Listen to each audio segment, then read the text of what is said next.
Kapag sinabi na motivation, emotional yan. At dahil emotion yan, pabago-bago yan. May mga araw na parang gigising ka na lang na parang hindi ka inspired, hindi ka motivated. Kung i-rely natin yung negosyo natin, kung motivated ba tayo, edi magiging patay-sindi yung negosyo natin. Sa negosyo, mas madalas pa nga yung wala kang gana. Wala ka sa mood. Yung parang tinatamad ka na mag-execute. Dahil sa negosyo, hindi yung ganado ang nananalo. Hindi yung energetic. Kundi ang nananalo is kung sino yung consistent. At ang main difference ng mga successful na tao, kahit wala sila sa mood, execute at take action pa rin sila. Ibig sabihin, no ifs, no buts, gagawin mo yan. Alam mo, maraming gustong magnegosyo. Maraming excited magsimula, pero konti lang talaga yung tumatagal. At madalas, akala nila kulang lang sila sa puhunan, sa koneksyon. Akala nila malas lang. Akala nila pangit lang yung location or pwesto nila. Pero ang totoo, hindi naman resources or pera ang unang dahilan kaya bumabagsak ang isang negosyo. Mindset ang unang sumusuko. At nakita ko na nga to ng paulit-ulit. May mga taong may pera, may magandang pwesto, maganda naman yung products at business model, pero hindi nagtatagal. At may mga taong halos wala sila. Konti lang yung resources nila, pero dahil iba yung mindset at diskarte nila, sila pa yung umaangat. Kaya sa video na to, i-share ko sa iyo ano yung 4 na mindset shifts na kailangan mong gawin kung gusto mong mag-survive at mag-thrive sa negosyo. Hindi to motivational talk. Real talk to coming from my own experience. Kasi ang negosyo, mahirap talaga yan. At kung hindi ka handang baguhin yung paraan ng pag-iisip mo, mahihirapan ka sa journey. Pero kung handa ka ng matuto, posibleng mabago nito hindi lang yung negosyo mo, kundi pati yung buhay mo. So let's start. So mindset shift number 1 is from motivation, i-shift mo yan into discipline and system. Bakit? Kasi alam naman natin, kapag sinabi na motivation, emotional yan. Pabago-bago yan. Lalo na kung magsisimula ka ng negosyo, maybe ang nafe-feel mo, excited ka, pump up ka na mag-execute, feeling mo walang makakapag-stop sa'yo, you feel unstoppable.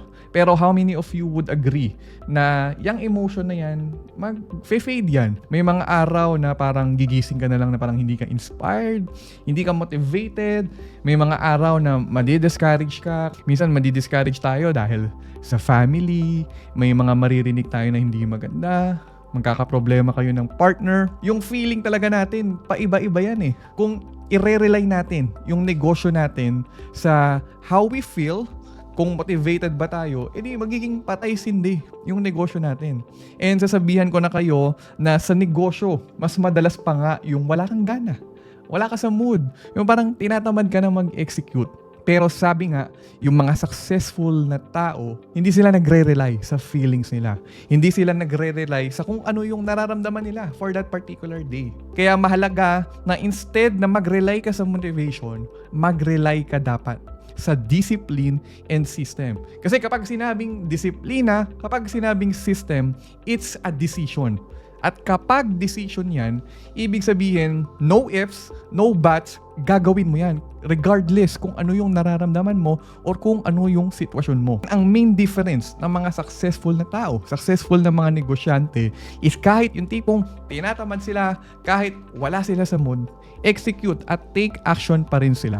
Dahil nagre-rely sila sa discipline. Discipline na sinabi kong gagawin ko to, gagawin ko to. Sinabi kong mag-exercise na ako, mag-gym na ako, gagawin ko to. Mga fit na mga tao, mga discipline yan. Kasi kahit anong bang mangyaring sitwasyon sa kanila, mag-gym at mag-exercise pa rin sila. And dapat, ganun yung mindset natin pagdating sa negosyo. Kung nag-decide ka na magnegosyo, nag-decide ka na magsimula, gawin mo pa rin kahit anong nararamdaman mo. Ito yung mga sample system na pwede mong gawin para hindi ka na magre-rely sa motivation lang, kundi magre-rely ka sa system, sa decision na sinet mo.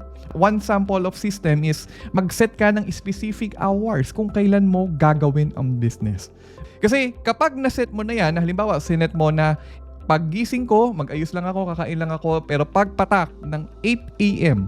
hanggang 12 noon, purely mga business activities yung gagawin ko. Magpo-post ako sa social media, kausapin ko yung mga tao, ayusin ko yung accounting. Kasi kapag sinit mo na yung specific hours kung kailan mo gagawin yung negosyo, kahit pangit yung gising mo, kahit may problema ka, pero dahil nag-decide ka na, at ayun yung sistema na sinit mo, susundin mo siya. Hindi ka na mahihirapan, hindi ka na mangangapa kung ano yung gagawin ko kasi sinit mo na yung specific hours kung kailan mo gagawin yung business. Pangalawang bagay, set your non-negotiables. Kailangan malinaw sa'yo ano yung mga dapat mangyari every day.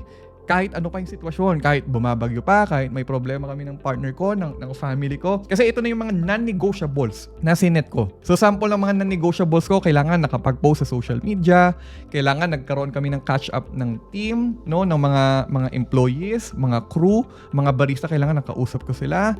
Kailangan na-check mo yung mga daily stocks mo. So, set mo yung non-negotiables. So, another form of non-negotiable on a macro level, kailangan Monday to Saturday, kailangan may operation tayo. Kahit umuulan, kahit may problema, may kulang sa tao, kailangan mag-operate pa rin tayo. Kailangan iset mo yan. Okay, another non-negotiable ko sa buhay ko is kailangan hindi natapos yung araw na hindi ako nakapagdasal, hindi ako nakapanood ng mga videos about business, mga podcast na kung saan natuto ko, na shift yung mindset ko. So yung mga ganyang bagay, kailangan magkaroon ka ng non-negotiable. Pangatlo is set your daily task. So aside sa isa-set mo yung specific hours mo in a day kung kailan mo gagawin yung negosyo, iset mo na rin ano yung mga daily task mo para specific na ito pala yung mga gagawin ko, ito yung mga checklist ko. So depende yan sa business mo, depende yan sa time mo, depende yan sa schedule na sinet mo. Ang mahalaga, on a daily basis, no, meron ka ng planner, meron ka ng journal, tapos nakasulat na dyan, okay, Monday, ito yung gagawin ko for my business, post sa social media, mag-isip ng content, gumamit ng ChatGPT. Okay, Tuesday naman, kakausapin ko yung staff, mag-iikot ako sa mga location, mag-i-scout ako, ano yung mga magandang pwestuhan pa, mag-aaral ako ng marketing. Wednesday naman, ito naman yung mga gagawin ko. So, maganda, specific yung bawat gagawin mo para hindi ka na mangangapapa. At ang kagandahan nito, kahit hindi ka again motivated, kahit tinatamad ka, mas madali sa'yo na makapag-execute. And one thing, syempre, para maging effective ito, is once na nag-set ka na ng discipline, nag-set ka na ng system, kailangan you have to stick to it no matter what. Yung sinasabi ko kanina na no if, no buts. Dahil sa negosyo, hindi yung ganado ang nananalo, hindi yung energetic yung nananalo, kundi ang nananalo is kung sino yung consistent, sino yung tuloy-tuloy. Mindset shift number 2 is from results thinking to system thinking. And actually related to sa number 1. Kasi ang problema, if lagi tayong nakafocus sa resulta, in our case, yung kikitain, yung benta, kapag doon tayo lagi nakafocus, mabilis tayong mabe-burn out. No, especially if you're just starting. Kasi sa simula, no, you have to understand na para magkaroon yan ng traction, para magdire-diretso yung result mo, para tumaas yung resulta mo, kailangan mag-set ka muna ng foundation. Kailangan ma-set mo muna yung mga proseso, ma-set mo muna yung mga systems. No, mabuo mo muna tong mga to. Yung process, kontrolado mo yan eh. Ayan yung something na may control ka. Yung result, napakahirap kontrolin yan. Halimbawa, gusto mong magka-muscle, no, ang hirap kontrolin na. Gusto kong magka-muscle. No, pero what you can always control is ano yung daily process na pwede mong gawin. Ano yung system that you can create. Kasi kapag inayos mo yung proseso mo, inayos mo yung sistema mo, how many of you would agree na yung result susunod na lang siya? That's what we call system thinking. Kumbaga, the way we think is by system na para mangyari tong result na to, ito yung mga bagay na kailangan mangyari. So halimbawa, sa mobile cart business natin, di ba, ang result natin nakadepende sa location na napupwestuhan natin. So if may location ka na napili, na pwestuhan mo, maganda yung result na achieve yung sales target mo, yung number of orders na nabebenta mo, edi magstay ka dun. Diba? Ba't ka lilipat? Diba? Sobrang simple. Kapag mababa, hindi na hit yung sales, bigyan ko pa ng around 3 to 5 days na chance. Baka naman may nangyari lang. And after 5 days na yun, if iset mo sa system mo na if 5 days hindi na hit yung sales target ko, edi kailangan ko lang mag-test ng ibang location. Bakit napakaganda ng system na to? Kahit napakasimple lang niya. Kasi you can easily adjust. And kapag pangit yung result na nakukuha mo, edi alam mo na kung ano yung gagawin mo. At kapag nagtuloy-tuloy yung result na hindi maganda for more than 1 month, baka hindi mo ginagawa kasi yung ganitong klaseng sistema. System thinking, you can apply this to anything. Iset mo, ano yung sistema? How you eat, no, how you exercise, no? Halimbawa, nagsisimula yan sa paggising mo, baka kaya pangit yung araw mo, kaya hindi ka naka-exercise kasi puyat ka. No? At bakit ka puyat? Kasi kaka-Mobile Legends mo or may iba kang ginagawa, kakanood mo ng Korean novela, kakanood mo ng movies. So, you really have to audit yung system na meron ka. Kasi kung ano yung sistema mo, ayun lang naman yung nagdadala ng results mo. Punta tayo sa mindset shift number 3.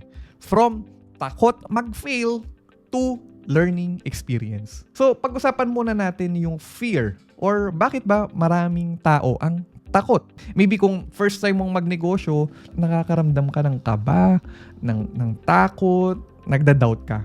And bakit ba maraming takot? It's because of lack of knowledge. Hindi mo pa alam yung mga mangyayari. Hindi mo pa alam paano mag-operate. Hindi mo pa alam kung paano magkaroon ng benta. Hindi mo pa alam paano magkaroon ng marketing, no? Paano mag-market ng products mo. So, anong solusyon para mawala yung takot? Eh di, kailangan pataasin mo lang yung knowledge mo. Pataasin mo lang yung nalalaman mo. Dahil the more na nagkakaroon ka ng information, ng mga right data, natututo ka, no, nag-grow ka sa nalalaman mo, doon na nawawala yung fear. Kasi ba't ka pa matatakot? Alam mo naman na yung gagawin. Alam mo naman na kung paano bumenta ng malaki. Alam mo na kung paano mag-market. So kung ngayon, may nararamdaman kang takot sa business, I want you to switch it to learning experience. Na kung kaya ka takot sa isang bagay kasi hindi mo pa alam yung mga kailangan mangyari, hindi mo pa alam yung proseso, hindi mo pa alam yung sistema. So what's the solution? Kailangan mo lang gumawa ng action para matuto. So one thing pa sa takot mag-fail or sa takot is yung analysis paralysis. Yung tipong nag-iisip ka at kakaisip mo, na-paralyze ka na. No, wala ka nang nagawa. No, puro plano ka lang. Tapos dahil puro plano ka pa lang, hindi mo pa siya nagagawa. Nararamdaman mo yung takot kasi wala ka pa dun sa execution eh.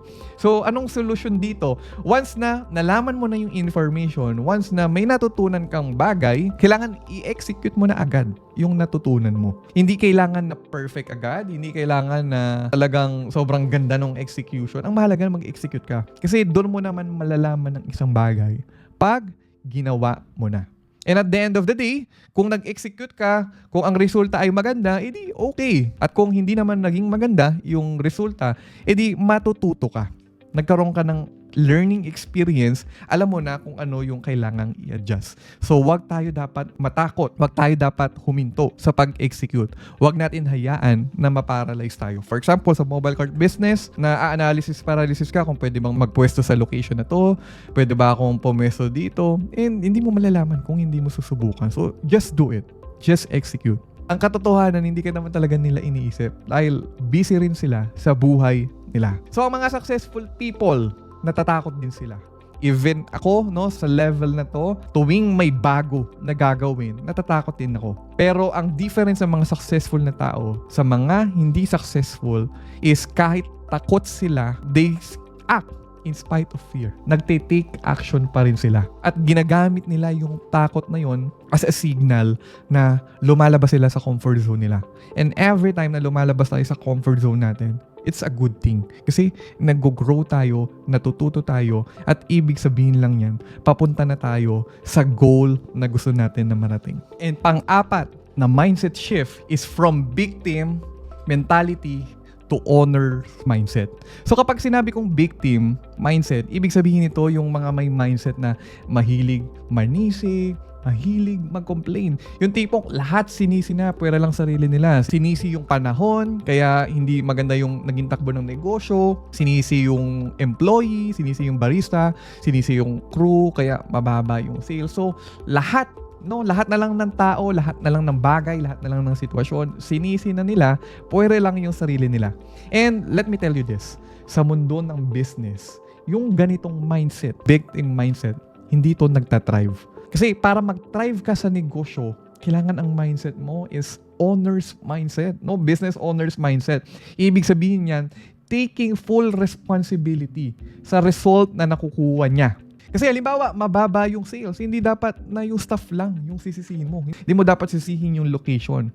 So sa negosyo, walang sisihan. Kapag owner ka, you take full responsibility. Kahit hindi mo kasalanan, responsibilidad mo pa rin. Every time na may sinisisi ka, binibigay mo yung power mo sa iba. Kasi kapag nanisi ka, parang sinabi mo na wala akong control sa situation na to. Wala na akong magagawa. Ayan na yun. Pero the moment you shift yung mindset mo na dahil kasalanan ko to, may magagawa ako dito.